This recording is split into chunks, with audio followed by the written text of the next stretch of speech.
Okay class, तो अब start करते हैं क्लास 12th फिजिक्स टर्म 2 के लिए। एक बार यहाँ पे हम बात करेंगे सिलेबस का। क्या है सिलेबस? तो term 2 physics class 12th, right. तो यहाँ पे अगर सिलेबस की बात करें तो क्या है हमारे पास सिलेबस? तो पहला चैप्टर जो आपको मिलेगा वो मिलेगा electromagnetic wave.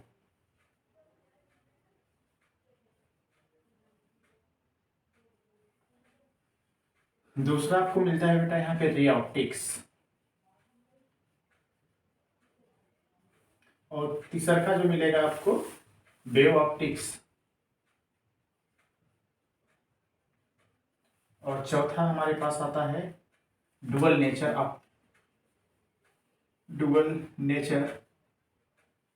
Of radiation, dual nature of radiation and matter. और उसके बाद हमारे पास पांचवा मिलता है एटम, छठवां न्यूक्लियर एंड सातवां सेमीकंडक्टर।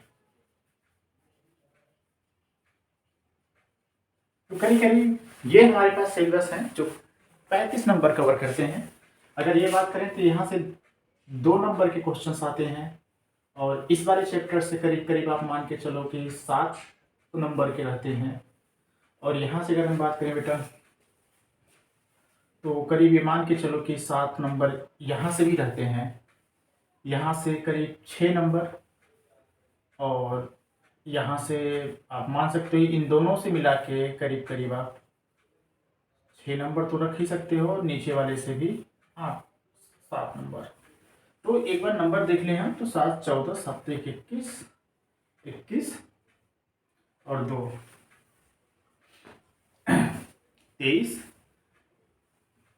23 और 12 35 नंबर के आसपास हमारे पास हैं, ठीक है ना।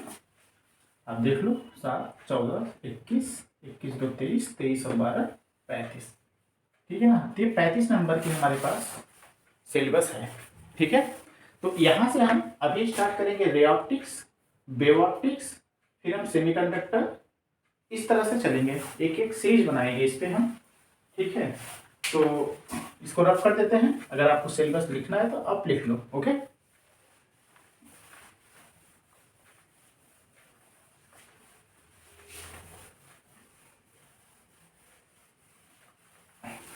अब अगर हम बात करें यहाँ पे बेटा तो हमारे पास आता है क्या, पहला इसमें जो हमें पढ़ना है वो रिफ्रैक्शन से स्टार्ट करना है। रिफ्रैक्शन, तो रिफ्रैक्शन क्या होता है? जब लाइट एक मीडियम से दूसरे मीडियम में इंटर करता है तो ये क्या होता है, अपने पाथ से डाइवर्ट हो जाता है, बेंड हो जाता है, आइदर टुवर्ड्स नॉर्मल या अवे फ्रॉम नॉर्मल। यहाँ पे अगर बात करें तो बेंडिंग ऑफ लाइट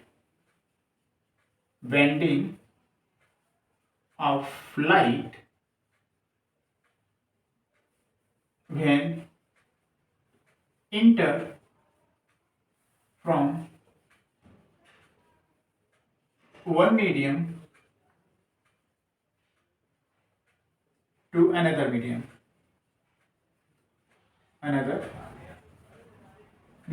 एक मीडियम से दूसरे मीडियम में अगर लाइट इंटर हो रहा है तो लाइट का मुड़ने के प्रोसेस को हम बोलते हैं क्या, रिफ्रैक्शन। ये मीडियम 1 है बेटा और ये मीडियम 2 है। अगर यहाँ पे बात करें तो ये होता है नॉर्मल, ठीक है ना, इसको बोलते हैं नॉर्मल।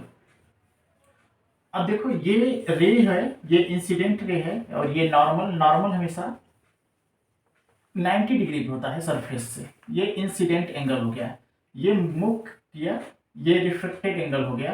अच्छा, ये ओरिजिनल पाथ इसका ये था, देखो ये बेंड हो गया टुवर्ड्स नॉर्मल। तो bending of light from one medium to another medium is known as what? Is known as refraction, ठीक है ना। Bending of light when enter from one medium to another medium, this phenomena, this is known as,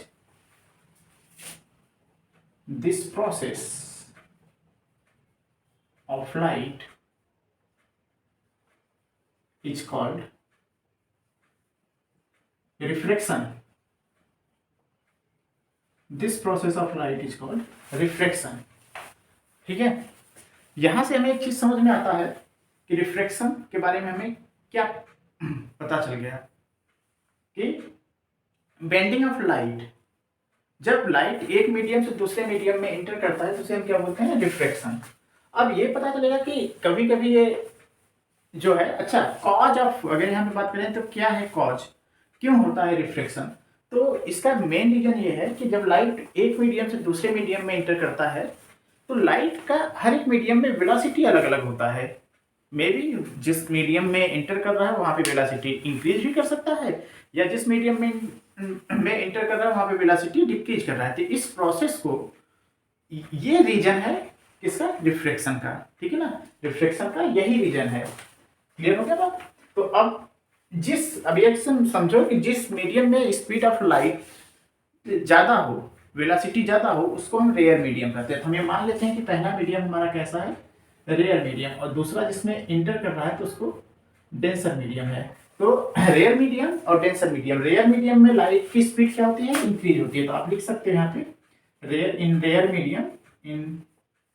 medium speed of light क्या होता है, increase करता है। Arrow का मतलब इंक्रीज करता है। और इन डेंसर मीडियम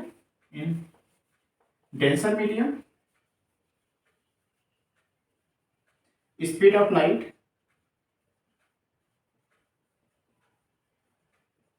डिक्रीज होता है। तो एक मीडियम में स्पीड ऑफ लाइट इंक्रीज करता है और एक दूसरे मीडियम में स्पीड ऑफ लाइट डिक्रीज करता है। जिसमें स्पीड ऑफ लाइट डिक्रीज करता है, एरो नीचे का मतलब है डिक्रीज करता है, ठीक है ना, उसको हम बोलते हैं डेंसर मीडियम। और जिसमें स्पीड ऑफ लाइट बढ़ जाता है उसको क्या बोलते हैं, रेयर मीडियम, ठीक है ना। अब एक चीज समझो कि अगर लाइट एक मीडियम रेयर से डेंसर में जाता है तो बेंड हो जाता है किधर, टूवर्ड्स नॉर्मल, ठीक है ना। अब यही मान के चलो कि यहाँ पे कि एक लाइट के, इसको हम रब कर देते हैं।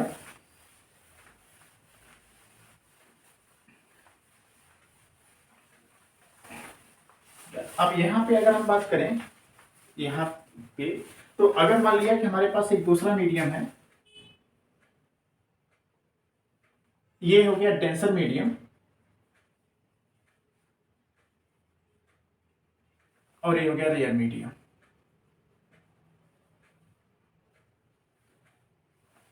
तो ये है इंसिडेंट रे, ये नॉर्मल। तो इस बार क्या होगा, इस बार इस तरह से बेंड हो जाएगा, एंगल आई और एंगल आर। तो अब ये फ्रॉम नॉर्मल हो गया, यहाँ पे टूवर्ड्स नॉर्मल था। इसका ओरिजिनल पाथ क्या था बेटा, ओरिजिनल पाथ इसका ये है। तो अगर रेयर से डेंसर में जा रहा है, रेयर से डेंसर में जा रहा है, तो रे किधर मूव करेगा, टूवर्ड्स नॉर्मल। और अगर डेंसर से रेयर में जा रहा है तो अवे फ्रॉम नॉर्मल। तो यहाँ के लिए आप ये भी याद रख सकते हो कि डेंसर से अगर रेयर में जा रहा है तो angle I is less than angle R. Incident angle reflected angle से क्या होता है, लेस होता है। और यहाँ के लिए angle I is greater than angle R, ठीक है ना। तो अब आपको दो तीन बातें क्या समझ में आ गया कि रिफ्लेक्शन ऑफ लाइट क्या होता है, जब लाइट एक मीडियम से दूसरे मीडियम में इंटर करता है और इंटर करते वक्त वो मुड़ जाता है, बेंड हो जाता है, either towards normal or away from normal. This phenomena is known as reflection of light. And what is the cause of reflection, reflection का कॉज है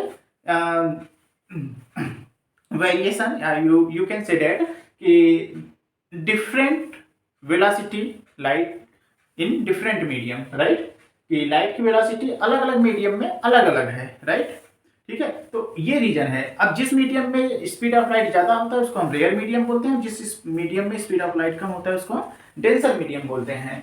अगर लाइट रेयर से डेंसर में आता है तो बेंड हो जाता है टुवर्ड्स नॉर्मल, डेंसर से रेयर में आता है तो अवे फ्रॉम नॉर्मल। दोनों के लिए एक यहाँ पे हमने लिख लिया, ये इसको याद रखना आ भी सकता है एग्जाम में, ठीक है। अब यहाँ पे अगर हम बात करें, इसको हम ड्रॉप कर दें बेटा,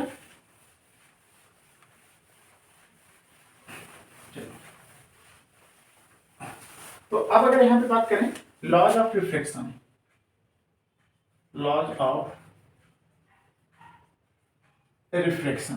तो लॉज ऑफ रिफ्लेक्शन के लिए पहला इन्होंने क्या दिया, पहला बात इन्होंने बताया बेटा कि इंसिडेंट है, ये इंसिडेंट रे है, this is the incident ray idea, and this is the reflected ray, and this is the normal.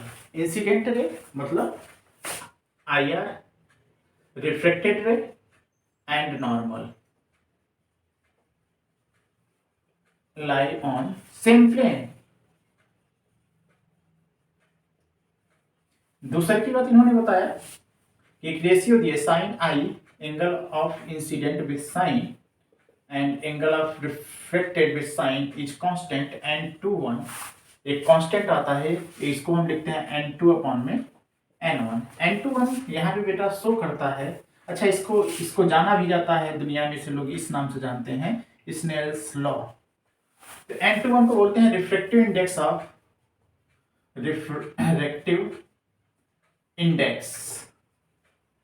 Of first medium, second medium with respect to first medium. यहां पे n2 क्या है? n2 है refractive index of first medium.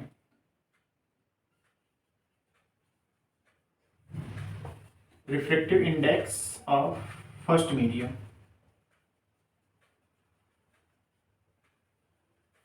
n1 क्या है? Refractive index of second medium.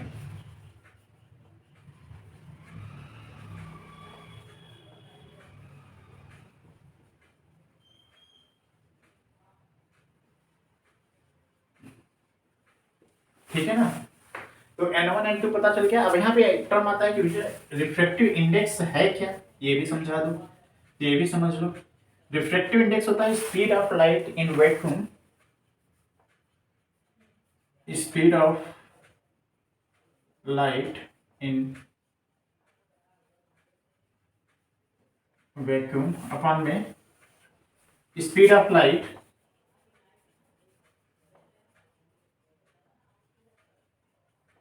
In medium. Speed of light in vacuum upon में speed of light in medium. आप लिख सकते हैं speed of light in vacuum क्या होता है? ये होता है c और मीडियम में v और ये होता है n। याद भी रख लो इसे। ठीक है, तो यहां तक बात अगर समझ में आ गया आपको, ये सारी चीजें, laws of reflection, incident ray, reflected ray and normal are in same plane and sin I upon में sin R is equal to constant. This constant is known as refractive index. n2 इसको बोलते हैं refractive index of second medium with respect to first medium. n2 क्या है? refractive index of sorry, ये है second medium का और ये है फर्स्ट मीडियम का। ठीक है, यहाँ तक अगर बात समझ में आ गया तो थोड़ा सा आगे और हम बात करते हैं। ठीक है बेटा, चलो।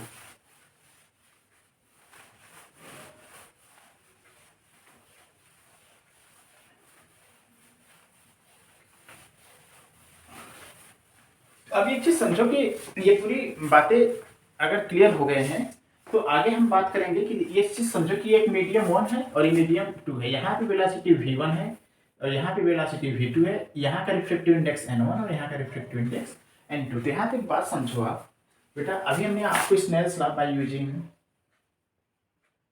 स्नेल्स लॉ क्या बताया कि साइन आई अपॉन में sine r equal to n2 1 is equal to n2 upon में n1। अब ये n2 क्या है? Reflective index of second medium, किसके रिस्पेक्ट में? AR के रिस्पेक्ट में। एंड n1 क्या है? Reflective index of first medium, किसके रिस्पेक्ट में? AR के रिस्पेक्ट में, इज इक्वल टू, अब रिफ्लेक्टिव इंडेक्स, ठीक है, यहां से अगर हम रिफ्लेक्टिव इंडेक्स को लिखो तो रिफ्लेक्टिव इंडेक्स अभी हमने बताया कि n इक्वल टू होता है c अपॉन में v। तो c अपॉन में v1 first, v2 second medium के लिए अपॉन में c अपॉन में v1 फर्स्ट मीडियम के लिए। तो c से c कैंसिल हो जाएगा, यहां से मिल जाएगा v1 अपॉन में v2। ठीक है, अच्छा दोनों मीडियम के लिए c ही क्यों है? क्योंकि फॉर्मूला क्या आता है? Speed of light in vacuum, vacuum में तो c ही रहेगा ना। उसके बाद जिस मीडियम में हिल रहा है, पहले मीडियम में c अपॉन में v1 एंड दूसरे मीडियम में c अपॉन में v2। ये हो गया v1 अपॉन में v2। अब यहां से अगर बात करें बेटा तो साइन i अपॉन में sine r is equal to n2 1 is equal to n2 upon में n1 is equal to v1 upon में v2। अब एक क्लास 9 में आप लोग फार्मूला पढ़े हो, क्या पढ़े हो? Velocity is equal to frequency into के वेवलेंथ, लेंथ। तो यहाँ से वेलोसिटी की अगर हम बात करें तो देखो frequency v equal to F into के लेमडा।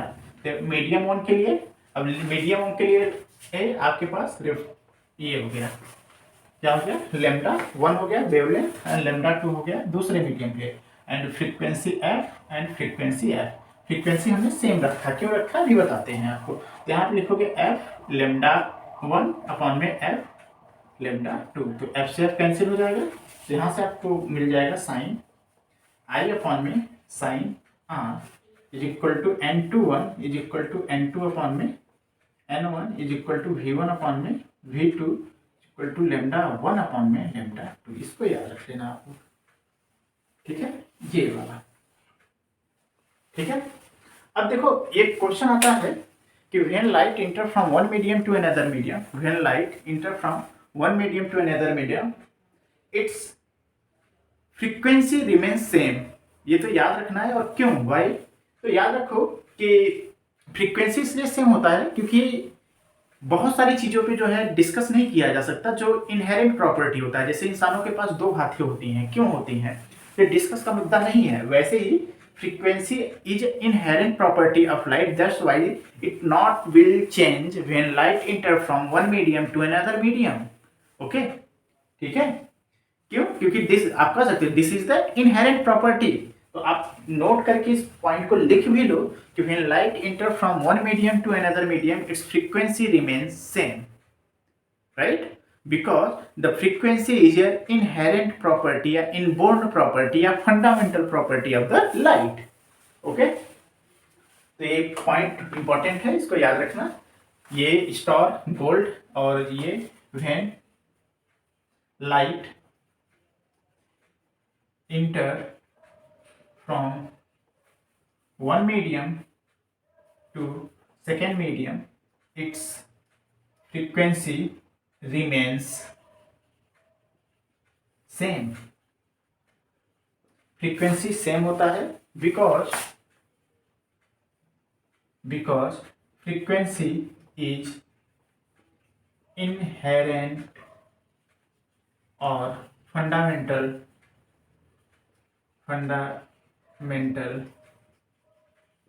properties of light, ठीक है। अच्छा, चेंज क्या क्या होता है, क्या क्या चेंज होता है, चेंज होता है, स्पीड चेंज होता है, वेवलेंथ चेंज हो जाता है, इंटेंसिटी भी चेंज हो जाता है, कर सकते हो या नहीं भी कर सकते हो, ठीक है। तो ये सब सारी चीजें आप याद कर लो, ठीक है। यहां तक बात समझ में आ गया, चलो आगे करते हैं।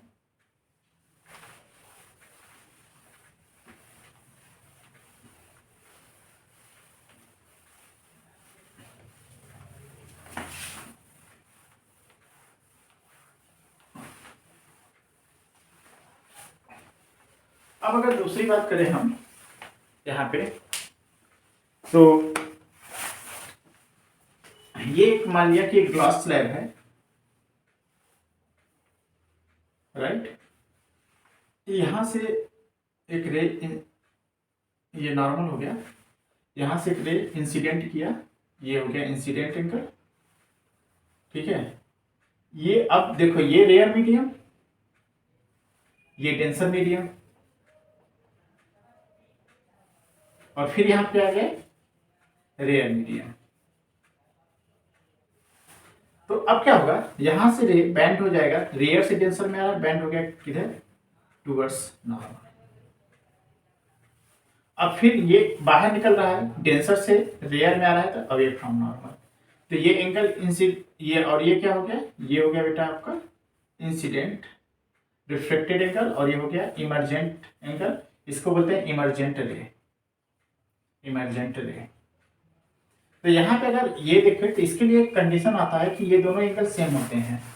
इमर्जेंट फॉर ग्लास स्लैब के लिए अगर बात करें तो फॉर जो है इंसिडेंट एंगल और इमर्जेंट एंगल सेम होते हैं। Angle I is equal to angle e, right, e. अच्छा, ये इंपॉर्टेंट है, इसको याद भी रख लेना, कभी कभी ये वैल्यू 30 देके और ये वैल्यू पूछ लेता है आपसे, ठीक है। तो इसका अच्छा एक बहुत आसानी से प्रूफ भी हो जाएगा कि हम प्रूफ करके देख लेते हैं इनको। अब देखो यहाँ पे प्रूफ की अगर हम बात करें तो प्रूफ बहुत आसान है। ये यहाँ का वैल्यू यहाँ पे नाम हम पी ले लेते हैं, यहाँ पे क्यों, तो बाय यूजिंग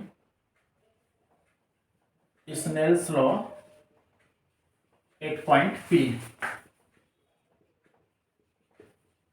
पी पे स्नेल्स लॉ यूज करें, तो पी पे स्नेल्स लॉ यूज लगाएंगे तो साइन आई, अच्छा यहाँ का रिफ्लेक्टिव इंडेक्स n1 n2 और यहाँ भी n1 होगा, साइन आई अपॉन में sine are is equal to n2 upon में n1। अच्छा कभी कभी अगर कंफ्यूजन हो जाए कि सर जी गलती से n1 अपॉन में n2 लिख लो, तो देखो इसको याद रखना है कि जिस मीडियम में इंटर करता है वो ऊपर रहता है। जैसे रे एयर से ग्लास में इंटर कर रहा है तो इसका रिफ्लेक्टिव इंडेक्स ऊपर है, साइन n2 अपॉन में n1, इसे 1 कर लिए। अगेन एट पॉइंट क्यों पे बात करें, अभी हमने पी पे लगाया था, एट क्यों पे यही लिखें, तो क्यों के लिए ये अल्टरनेट एंगल, ये भी आर ही होगा, तो साइन आर अपॉन में साइन ई। देखो यहाँ पे ये आई था, यहाँ पे इसे इंसिडेंट कह सकते हो क्योंकि इसमें के लिए इस फेस के लिए इंसिडेंट एंगल ही है, लेकिन ये आर है अल्टरनेट अपोजिट एंगल, ये आर है तो ये भी आर ही होगा। और यहाँ का रिफ्लेक्टिव इंडेक्स n2 और यहाँ का रिफ्लेक्टिव किस में अब इंटर कर रहा है, इस वाले में, एयर में, तो एयर का रिफ्लेक्टिव इंडेक्स n1 अपॉन में n2, ये हो गया 2, दोनों का मल्टीप्लाई कर लो, इक्वेशन 1 मल्टीप्लाई बाई 2, तो साइन आई अपॉन में sine are is equal multiply sine r upon में sine a is equal to n2 upon में n1 is equal to n1 upon में n2, तो ये पूरा कैंसिल हो जाएगा, ये कैंसिल, ये कैंसिल, तो यहाँ से आ जाएगा बेटा साइन आई अपॉन में sine are is equal to e, यहाँ से आ जाएगा sine I is equal to sine e, मतलब angle I is equal to angle e. ये तो आपको समझ में आ गया होगा, ठीक है, राइट। चलो अब एक आपको याद रखना है कि when light enters from glass slab is incident angle and emergent angle are same, ठीक है। अच्छा एक चीज और आपके दिमाग में आएगा कि क्या सर रेयर मीडियम हमेशा रेयर मीडियम ही होगा, तो इसको भी हम देख लेते हैं। यहाँ पे थोड़ा सा इस पे हम यहीं पे बात करेंगे कि मान लो बेटा जैसे कि हमारे पास 3 मीडियम है, ठीक है, 1 मीडियम, 2 मीडियम एंड 3 मीडियम। यहाँ पे वेलोसिटी v1 है, यहाँ का वेलोसिटी v2 है, यहाँ का वेलोसिटी v3 है। ये 3 मीडियम है हमारे पास। मीडियम 1 ये रे है, यहाँ से फिर ये नॉर्मल रे इंसिडेंट एंगल हुआ। अब ये यहाँ पे कंडीशन ले देते हैं कि v1 is greater then v2 is greater then v3, मतलब सबसे ज्यादा वेलोसिटी किसकी है, v1 की, फिर v2 की, फिर v मीडियम 3 की। तो ये देखो v1 ज्यादा है, इसका मतलब ये कैसा हो गया, रेयर, v2 कम है तो कैसा हो गया, डेंसर। ये बात सिर्फ मीडियम 1 एंड 2 के लिए है अभी, ठीक है ना, 1 एंड 2 के लिए बात हो रही है कि 1 के रिस्पेक्ट 2 के रिस्पेक्ट में 1 कैसा है, रेयर है, या आप कह सकते हो कि 1 के रिस्पेक्ट में 2 कैसा है, डेंसर है। तो किधर बैंड हो जाएगा, ये बैंड हो जाएगा टुवर्ड्स नॉर्मल, ऐसा। अब देखो इस सर्कल वाले का स्पीड v3 है, ये भी डेंसर है लेकिन इससे ज्यादा है, इससे ज्यादा डेंसर है ये, ठीक है ना, तो ये डेंसर हो गया दूसरे वाले से ज्यादा, तो दूसरा वाला इसके लिए आप कह सकते हो कि रेयर मीडियम है, ये कह सकते हो, ठीक है ना। तो अगर हम 2 और 3 में बात करें, मीडियम 2 और 3 में, तो जो सबसे इन दोनों में देखो डेंसर इसका v1 v2 का स्पीड v3 से ज्यादा है, तो ये कम डेंस है और ये ज्यादा डेंस है, ठीक है ना। तो आप कह सकते हो कि इस 2 थर्ड के रिस्पेक्ट में रेयर है एंड 3 सेकंड के रिस्पेक्ट में डेंसर है। तो अब देखो यहाँ पे एक नॉर्मल बनेगा, ठीक है ना। तो तीसरे मीडियम में जब ये आया तो किधर हो जाएगा, थोड़ा सा और बैंड हो जाएगा ऐसे टूवर्ड्स नॉर्मल, ठीक है ना। अच्छा एक बार और इसको हम यहाँ पे समझते हैं। अलग अलग मीडियम लेके, यही 1 मीडियम, 2 मीडियम एंड 3 मीडियम। अब यहाँ पे हम ये ले लेते हैं कि V1 is greater then V2 and V3 is greater then V2। मतलब ये हो गया एंगल ऑफ इंसिडेंट, ये रेयर है, किसके में, ये डेंसर, जिसकी स्पीड ज्यादा होती है वो रेयर होता है। तो V1 V2 से ज्यादा है तो रेयर हो गया। अब रे क्या होगा, बैंड हो गया टूवर्ड्स नॉर्मल। अब देखो ये डेंसर है, इसमें स्पीड ज्यादा है, V3 ज्यादा है V2 से, तो ये कैसा हो जाएगा, ये रेयर हो जाएगा। समझ गया ना मेरी बात, ये रेयर हो जाएगा। ठीक, तो ये रेयर हो गया, तो इसमें कैसे होगा, अवे फ्रॉम नॉर्मल। ये दोनों समझ में आया, एक बार फिर से समझ लो, ये समझना बड़ा जरूरी है। हमने 3 मीडियम लिया, मीडियम 1, मीडियम 2, मीडियम 3। 1 में वेलोसिटी V1, 2 में वेलोसिटी V2 एंड 3 में वेलोसिटी V3। हमने ये देखा बेटा कि पहला मीडियम रेयर है, क्योंकि यहाँ पे हमने कंडीशन दिया V1 is greater then V2 is greater then V3। तो यहाँ पे अगर हम कहें तो फर्स्ट और सेकेंड मीडियम में बात करें तो फर्स्ट मीडियम का वेलोसिटी ज्यादा है with respect to second medium, that's why the first medium is a rare medium and the second medium is a denser medium. And when we compare the second and third, the second medium is, the speed of second medium is greater than the speed of third medium. That's why the third medium is more denser than second medium, right? Second medium is also denser medium, but third medium is more denser than second medium. That's why you can say that second medium as a rare medium, आप कह सकते हो कि second medium जो है rare medium है with respect to third medium, ठीक है ना। और second medium is denser medium with respect to first medium. वैसे यहाँ पे दूसरे वाले केस में हमने क्या किया कि स्पीड हमने तीनों में, यहाँ पे स्पीड हमने दिया ये V1, V2 and V3। Condition दी कि V1 is greater then V2 and V3 is greater then V2। तो इसका मतलब क्या कि फर्स्ट और सेकेंड मीडियम में देखें तो इसका V1 ज्यादा है V2 से, मतलब ये रेयर हो गया, डेंसर हो गया और बैंड हो गया टूवर्ड्स नॉर्मल। V2 और V3 में देखें तो V3 की वेलोसिटी ज्यादा है, मतलब ये रेयर हो गया, ये डेंसर से रेयर में आ रहा है, अवे फ्रॉम नॉर्मल। होप कि आपको क्लियर हो गया होगा, आप डेंसर रेयर, राइट, ठीक है। चलो इसे रफ कर देते हैं हम, और नेक्स्ट हम आगे स्टार्ट करते हैं।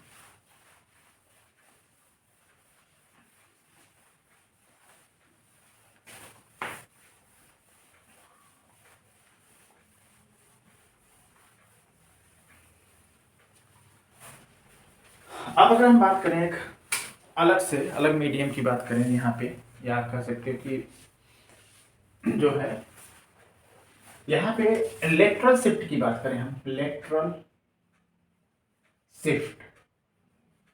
शिफ्ट जैसे यही है, ग्लास स्लैब है, इसका थिकनेस हमने ले लिया T, यहाँ ये हमारा हो गया नॉर्मल, यहाँ से रे आया इंसिडेंट रे, ये incident angle, this is the incident ray.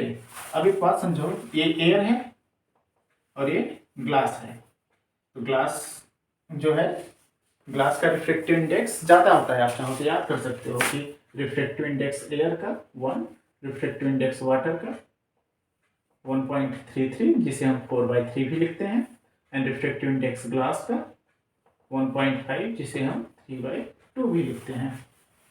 अभी बैंड किधर हो जाएगा, टूवर्ड्स नॉर्मल, ये, राइट। अब यहाँ पे हमने एक और नॉर्मल बनाया और ये इमरजेंट है। अब अगर इसको हम आगे इस तरह से फैला लेते और यहाँ से परपेंडिकुलर डिस्टेंस बना लेता, ये D को हम बोलते हैं लेटरल शिफ्ट। ये हो गया बेटा, ये I और ये हो जाएगा R। ये एंगल कितना होगा, ये हो जाएगा I माइनस के R। अच्छा ये R है तो ये भी R ही होगा, और ये नॉर्मल, ठीक है ना। हम इनका नाम, ये P हो गया, ये Q हो गया, ये R हो गया और ये S हो गया, ठीक है। तो अब यहाँ पे अगर हम बात करें ट्रायंगल, तो हमें ये D निकालना है, इसी को बोलते हैं लेटरल शिफ्ट। ये D जो है ना, this is the lateral shift, right. तो यहाँ पे हम ट्रायंगल की बात करें बेटा, ट्रायंगल PQR में, ट्रायंगल PQR में, तो यहाँ से साइन I माइनस आर। अच्छा ये I माइनस आर क्या हुआ, क्योंकि ये एंगल आप ऐसा समझो ये वाला एंगल इक्वल होना चाहिए। तो ये आई है, ये पूरा भी आई होता, लेकिन अगर ये आर है तो ये कितना हो जाएगा आई माइनस आर। ठीक है, ये हो जाएगा आई माइनस आर। तो यहाँ से साइन आई माइनस आर को निकालें तो साइन आई माइनस आर क्या होता है, परपेंडिकुलर अपन में हाइपोटेनस। परपेंडिकुलर क्या है डी, और हाइपोटेनस क्या है हमारे पास पी क्यू। बेटा यहाँ से पी क्यू निकाल लें, पी क्यू की वैल्यू क्या आ जाएगा, या डी की वैल्यू क्या आ जाएगा, पी क्यू साइन आई minus R, P Q sine आई माइनस आर। अब हमें पी क्यू किसी तरह निकालना है और यहाँ पे पुट कर लेंगे तो हमें निकल जाएगा। तो हम यहाँ से एक ट्रायंगल और लेते हैं, कौन सा triangle, P S Q. P S Q में बात करें हम, पी एस क्यू में, तो यहाँ से कॉस आर ले लेते हैं, cos R equal to base upon में हाइपोटेनस। तो बेस क्या है हमारा पी एस, और हाइपोटेनस क्या है हमारे पास पी क्यू। पी क्यू, यहाँ से पी क्यू की वैल्यू निकालें तो पी क्यू इक्वल टू आ जाएगा पी एस। पी एस क्या है थिकनेस टी, टी अपॉन में cos R, this is the two, और इसको यहाँ पे हम पुट कर देते हैं। तो यहाँ से डी की वैल्यू हमें मिल जाता है टी अपॉन में cos are sine I minus R. हो कि आपको समझ में आ गया होगा, ठीक है ना। ये हो गया लेटरल शिफ्ट। ओके, अगर कहीं पे कोई प्रॉब्लम है तो आप लोग कमेंट बॉक्स में पूछ लेना। राइट, क्लियर हो गया बात। अब आ जाता है एक चीज और हम करेंगे इसमें, real depth and apparent depth. ठीक है,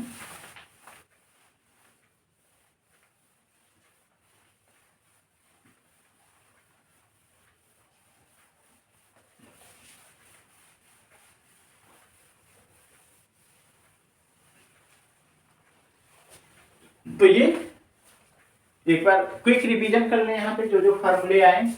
तो फार्मूले हमारे पास मिला क्या, साइन आई अपॉन में sine are is equal to n2 upon में n1 is equal to v1 upon में v2 is equal to λ1 upon में λ2। एक तो ये मिल गया। उसके बाद अगर ग्लास स्लैब के लिए i equal to angle e, ये मिला। और तीसरी की बात हमें मिला lateral shift d equal to t upon में cos are sine I minus r. ये तीन फार्मूले अभी तक हमें मिले हुए हैं बेसिकली, ठीक है ना। अब हम एक और फार्मूले यहाँ पे देखेंगे, real depth and apparent depth. अच्छा, एक चीज समझो, छोटी छोटी बातें यहाँ पे और हम डिस्कस कर लेते हैं। देखो यहाँ पे क्या है कि अगर रे सीधा सीधा इस तरह से आया, इसी पे इंटर कर रहा है और इसे ही गया, तो इसके लिए एंगल आई इज जीरो और एंगल आर भी क्या होता है जीरो होता है। ठीक है ना, इस तरह से नॉर्मल पे ही आ गया, 90 डिग्री पे आ गया। ठीक है, okay.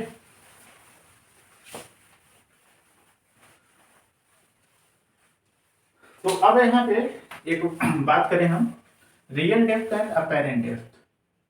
Real depth and apparent depth. तो रियल डेप्थ मतलब जो ओरिजिनल ऑब्जेक्ट का, जैसे यहाँ पे अगर हम बात करें कि एक कंटेनर है, इसमें क्या है वाटर है बेटा, इस कंटेनर में क्या है वाटर है।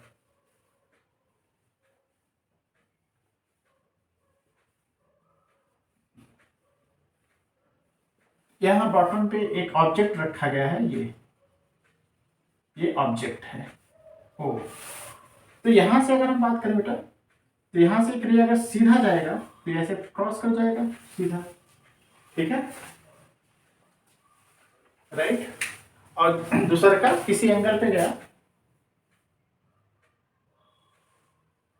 ठीक है। तो ये देखो, ये मीडियम कैसा है, ये टेंशन है और ये रेयर मीडियम है।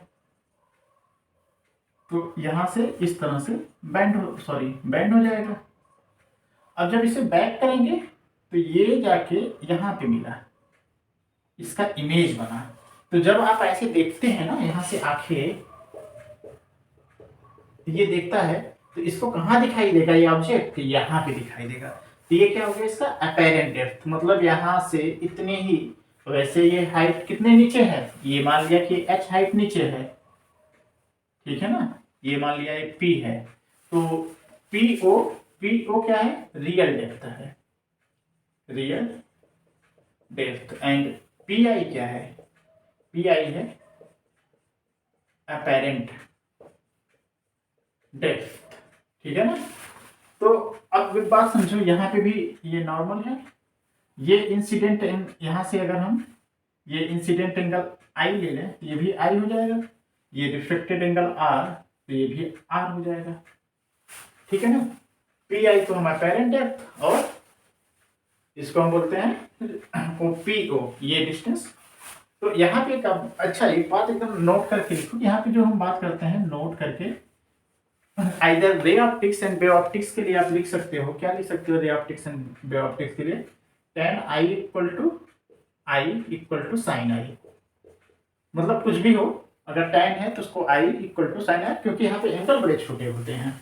तो यहाँ पे अगर हम बात करें तो ये हो गया पी क्यू, ये कैपिटल आर ले लेते हैं, तो ट्रायंगल पी क्यू आर में दिखा लें, ट्रायंगल पी क्यू आर में tan i इक्वल टू आई, तो tan i क्या होता है, परपेंडिकुलर अपॉन में बेस, पी आर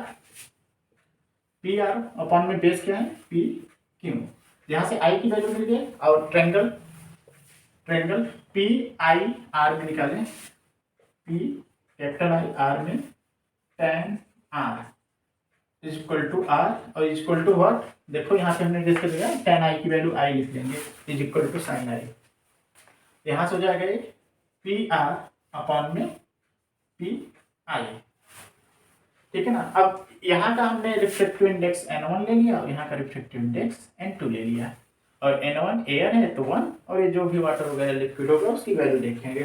तो by using Snell's law at point P,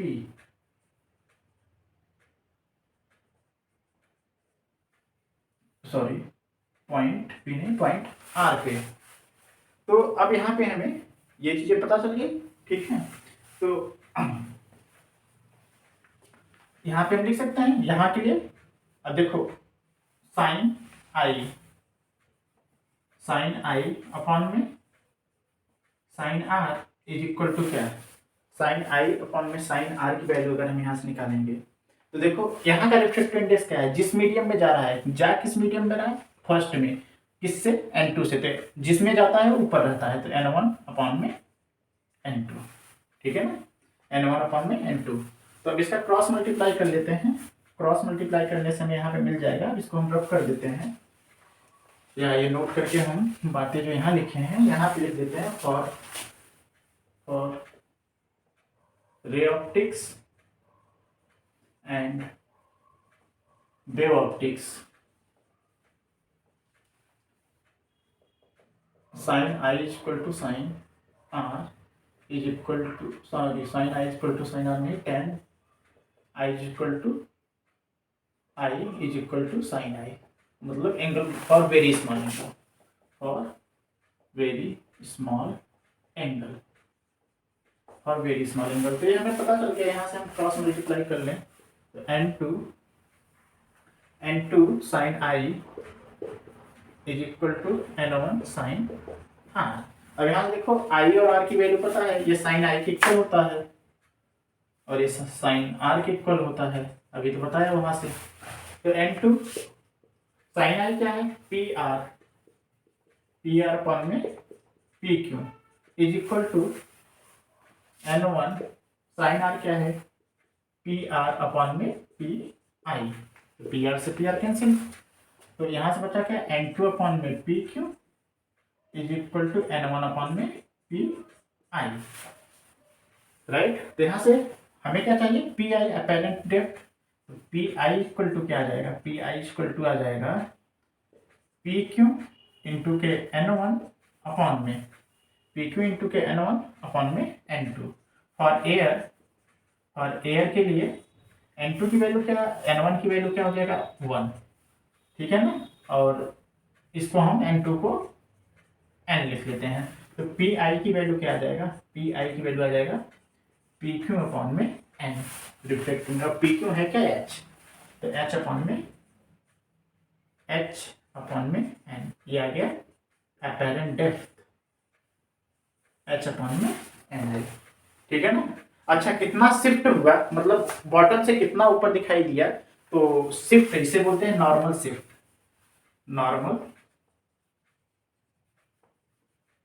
shift, तो नॉर्मल शिफ्ट कितना, ओरिजिनल पी ओ माइनस के पी आई, तो पी ओ क्या है, एच माइनस के एच अपॉन में एन, यहां से एच कॉमन ले लो, वन अपॉन में वन बाई एन, ये हो गया नॉर्मल शिफ्ट।